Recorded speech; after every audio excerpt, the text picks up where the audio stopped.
নমস্কাৰ, মোৰ নাম কুটু কুশৱাহা আৰু মই 2 মাইল আমাৰ ইয়াত শিৱ মন্দিৰ এতিয়া এষ্টাব্লিছ কৰা হৈছে। 2024 পৰা ষ্টাৰ্ট কামটো চলাই আছিলে আমি। এতিয়া কামটো শেষ হ'ল। আজি আমি 24 ফেব্ৰুৱাৰী 2025 আমি এইটো মন্দিৰৰ ওপেনিং দিলোঁ আৰু এতিয়া আমাৰ মন্দিৰৰ আজি ভাণ্ডাৰা পাতিছে। ইয়াত মানুহ মিনিমাম 5000 গোট খাই আছে।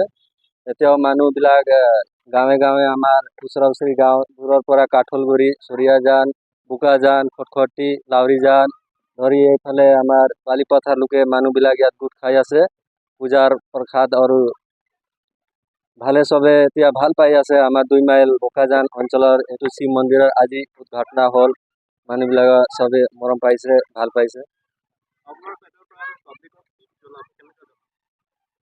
আমাৰ ফালৰ পৰা আমি চবক আমি সম্বোধনা জনাম। মানুহবিলাক চবে ভাল থাকিব, ভগৱানৰ আশীৰ্বাদ হ'ব চবৰ, মানুহৰ চবৰ ঘৰ পৰিবাৰ শান্তি থাকে।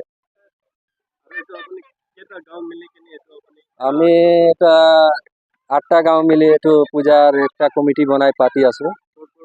এইটো আমাৰ 2 মাইল, 1 মাইল গৰমপানী, ইকৰানী, কাঠলগুৰি, মুখুটি, চৰিয়াজান, 1 মাইল বোকাজান, সুখানজান, খটখটি এনে ধৰি 8টা গাঁও আমি এটা কমিটি বনাই ইয়াত পূজা এইটো পাতিছোঁ।